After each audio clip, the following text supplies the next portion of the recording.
wasn't Stone Cold Steve Austin at WrestleMania 40, the perfect opportunity was there, and in fact, all roads led to him being there even. At the end of the main event, the Avengers Assemble moment, when Thanos was about to snap his fingers, you know, The Rock.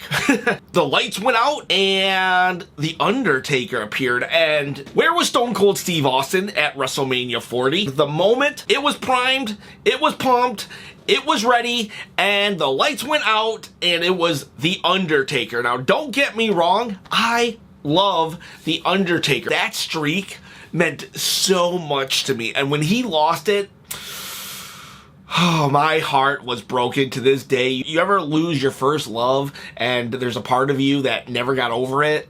That's Undertaker's streak for me, and I get how that makes me sound. I'm fully aware, and I fully commit to that statement. All right, but moving on, I just wanted you to know that that's how much Undertaker means to me, how much I respect the dude, and his Ministry of Darkness. Oh, that character was so awesome. One of my all-time favorites. But the moment should have been Stone Cold Steve Austin, and news is coming out that I have mixed feelings about why it wasn't Stone Cold. Basically this, what everybody is kind of saying is that they could not come, WWE and Stone Cold Steve Austin could not come to a financial understanding agreement, therefore Stone Cold got out of the thing. And I want to talk about that after. I want to just talk about maybe some other possibilities, but I'm thinking it's going to be that, and we'll talk about that, and that's what I'm unsure about. Might even have a controversial take on it. First though, if you guys wouldn't mind acknowledging the subscribe button, I'm posting videos right now like every day. I don't know how long I can keep up that pace unless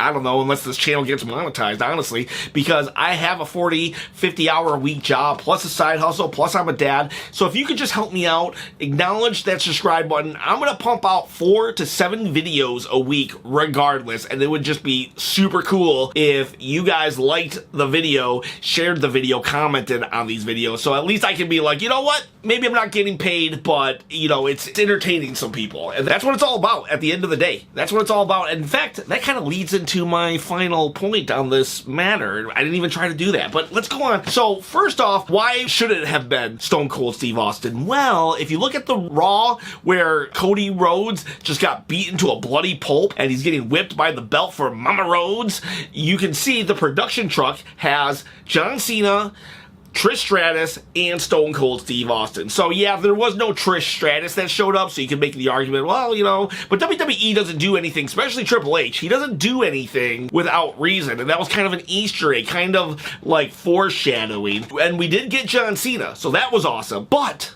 we didn't get Stone Cold Steve Austin. But Stone Cold being there kind of was like foreshadowing. You know, Triple H likes to leave those little Easter eggs everywhere. And it was kind of foreshadowing. And that was like one of the things that made us start to believe Stone Cold might appear. And then you have the Avengers Assemble moment, and it's like Stone Cold and The Rock, their rivalry during the Attitude Era, tales will be always sung of their rivalry. If you haven't seen the Limp Bizkit WrestleMania promo or build-up, go watch it. That was so amazing. I don't even like Limp Bizkit, but they made me like that song with the images behind it. But anyways, so you have The Rock in the Avengers Assemble moment. Everybody has come, and then it's The Undertaker. Undertaker was a great choice, but Stone Cold would have been a better choice. Had the lights not gone out, but the glass broke and Stone Cold came out, whoa, that place. That probably would have been one of the biggest pop of all time. No joke. That would have brought so many people back to their childhood. And it's like, why, Stone Cold? Why weren't you there? What happened? And it made all the sense in the world. With the exception, okay, so there's a couple, maybe not all the sense in the world, because Undertaker has more of a history with Roman Reigns, okay? He does have a history with Rock, but he has a history with Roman Reigns. Roman Reigns being one of 2 guys who beat him at WrestleMania. And then there's also the thing that The Miz said, I'm glad it was The Undertaker because The Undertaker is the locker room leader. Everybody knows that, so for The Undertaker to come out, it's like a passing of the torch, and that's a good explanation, but The Miz was saying that on like a WWE show, and The Miz is a great corporate a corporate guy. He knows how to spit out the lines that corporate wants to say and sell them. So I honestly don't know if The Miz was telling the truth or not, how he felt, or if he was just speaking for the company. So I don't know. I mean, it's a true statement, but I don't know how much The Miz actually believed it. I'm not saying that as a bad thing or a knock on The Miz.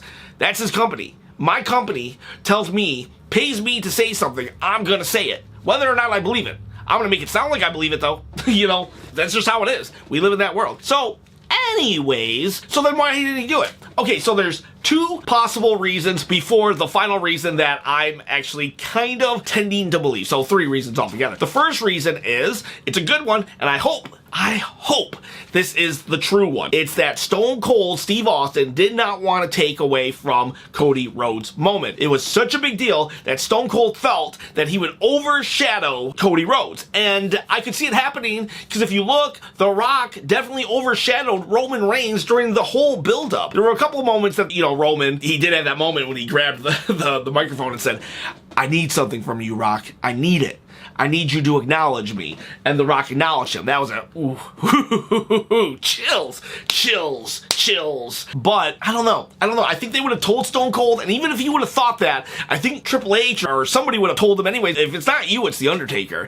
And granted, star power-wise, cultural icon-wise, Stone Cold is greater than The Undertaker. Maybe not as a whole in the wrestling, behind closed doors of the wrestling world, but in front of the cameras, Stone Cold's way better. But they would have also told The Rock's coming down, John Cena's coming down, all these people are coming down, Stone Cold. I think it would be okay for you to jump in on this moment. And, oh, man, I wish it would have happened. Stone Cold come down, walking like you know business. Stone Cold's stunner, maybe grab a beer, chug it, and then walk out the door. Amazing ending right there. Amazing ending.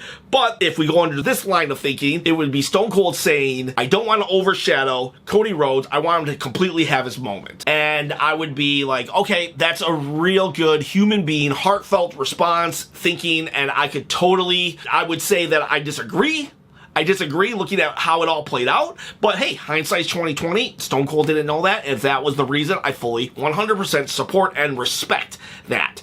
Now we got the other 2 reasons that I definitely don't respect. 2, I'm on the fence about. So the next one that I wouldn't respect is that this is coming from Vince Russo. Vince Russo is just saying he didn't want to share the spotlight. Stone Cold doesn't want to share the spotlight. Stone Cold would have wanted to come out, Stone Cold stun everybody, drink some beers, close WrestleMania. And that, I believe, would have stolen the spotlight had that scenario played out. So if Stone Cold was being selfish and was like, I gotta close WrestleMania by drinking beers because that's part of my character, then that one I would have seen as stealing the spotlight from Cody. No, this had to be a complete walkout, Stone Cold Stunner, The Rock, maybe 1 or 2 other people, walk out the door, maybe a Paul Heyman, that would have been kind of cool. I understand why not doing that, but, you know, grab a beer and walk out the door, let Cody win after, you know, we still have that chair shot to Seth Rollins. So, in this scenario that Vince is saying, it's like, what, Stone Cold wanted to be the man at the end of WrestleMania 40? No, that I definitely would not have liked, agreed with, and if that was the case, and if that's what Stone Cold Austin is thinking, like, I gotta be the spotlight, you know, get over yourself then. No. But I don't think Stone Cold would be like that. I really do think it was the third option, and it's about the money. So this comes from Dave Meltzer. Let me just say, Dave Meltzer has gotten a lot of things wrong. A lot of things wrong. He's gotten a lot of things right, too. And he's been around forever, definitely. I would say, I've never voiced this out loud. So Dave Meltzer's the original dirt sheet guy. And he would go all over the place back in the day, right? And it was a newsletter. He would type it up on a typewriter. He's the original dirt sheet. He was the internet before the internet with this things. And he has a lot of respect, a lot of animosity, a lot of enemies, a lot of friends, a lot of secret friends. And I do believe he has a place in wrestling history. Even if most of you don't even know who Dave Meltzer is. But if you hear anyone say, oh, that was a 4.5 star match, they're usually doing that from a Dave Meltzer rating system. But that said, I believe Dave Meltzer, and people, I haven't heard this, and maybe I'll do a video on it, I believe that Dave Meltzer has become the Vince McMahon of the dirt sheets, in that he was great, amazing, we wouldn't be here at this level without him, you know, the dirt sheets, but he's aged out and he's like, it's not that he's no longer relevant, but he's making a lot more mistakes that are hurting his reputation than not. Like, Vince McMahon wasn't irrelevant. He started the bloodline. That was Vince McMahon. But I do also feel, well, let's just say I breathe a heavy sigh of relief when Triple H finally took over and Vince McMahon walked out the door. And I wish he would have walked out the door with his head held high, but we're not going there. We're not going there. If he did what they say he did, then goodbye. But if he didn't, then hopefully he gets his Hall of Fame moment and we can celebrate what he did. But I'm not going there.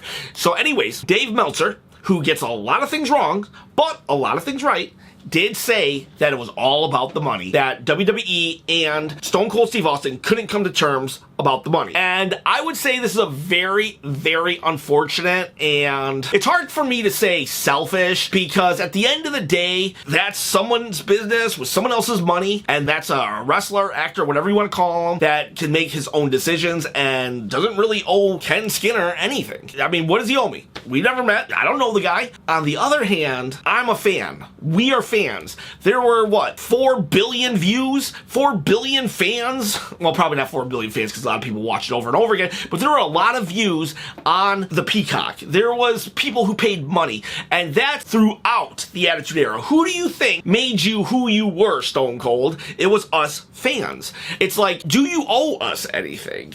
I mean, no, but it'd be cool if you felt you did. Does that make sense? It's like, look at Cody Rhodes. Everybody's like, I respect Cody. I love Cody. Cody's the guy who's shaking hands after the lights go out. Look at John Cena. 400, 500 Make-A-Wishes, right? That's because the dude wants to do it. You don't do 500 Make-A-Wishes. I don't even know if I have. My heart would break if I had to do one Make-A-Wish. John Cena, I don't even know how many. We've lost count of how many Make-A-Wishes that guy has done, and that can't be publicity. I mean, that can't be solely for publicity. That has to be because that dude knows the ramifications, the responsibility he took on when he became the face of the company. Same with Cody Rhodes. Cody Rhodes wants to be that. Cody Rhodes wants to be the face of the company. He wants to be the guy who treats the fans with respect, dignity, give them more than they paid for. The dude is going to some guy's wedding. The dude will see someone in the crowd. They can't see me because they're legally blind. Well, come up here. Those are two great guys that will go above and beyond. John Cena is a huge megastar, right? I'm sure he lowered his price tag to be a part of this WrestleMania 40. Why? Because he loves the business. Now, I believe Stone Cold loves the business, but like, dude, no shade, but you're on the older side of your life, and, you know, how much money do you need? You know, how much money do you need? Wouldn't you rather have had that moment for all of time? You could have been for all of time. This WrestleMania 40 is going to be forever mentioned.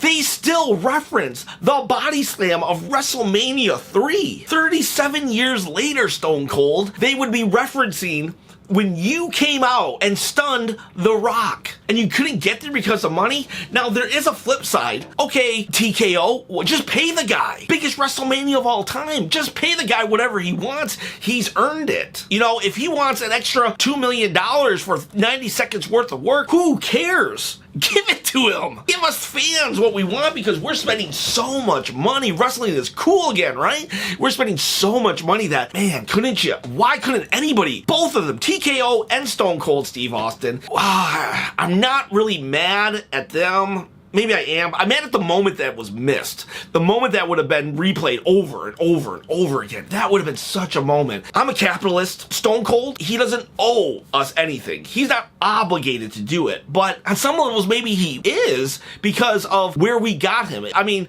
us fans is the reason he's so rich and famous. Does that make sense? I'm really struggling to really put it into words because I don't want to seem entitled, but I know I'm coming across entitled, and maybe I am being a little entitled, but I do feel that you are put in a place because of us. We cheered you. We bought your merch. We bought your pay-per-views. We devoted hours online and talking about you, dream matches, dream situations, and it's like, I don't know. Was it because The Rock got 9 billion or 9 million in stock? Were you just jealous about that? I don't know. And I really do feel that TKO should have paid more, and I also feel that Stone Cold should have lowered his price. They should have came to agreement because at the end of the day, you can't take it with you. And Stone Cold, that would have been a moment. That would have been a pop. I love you, Stone Cold. I hope you're not, like, if somehow, some way this ever comes across to you, I really do hope that you don't hate me for this stance. And I know I'm kind of being a little wishy-washy, but I can't help it. On some levels, my brain knows that you don't owe us nothing. You don't have to do none of this, but my heart says you should have at the same time. I don't know. What do you guys think? Do you guys have an opinion on this? Let me know in the comments. I would really appreciate it. And, you know, if you do feel I'm being entitled, tell me. Let me know. And maybe I'll change my tune. Anyways, guys, have a great day. Like I said, acknowledge that subscribe button like I acknowledge my tribal chief. And Stone Cold, seriously, love you, man. Love you. And that's the bottom line, because Stone Cold said so.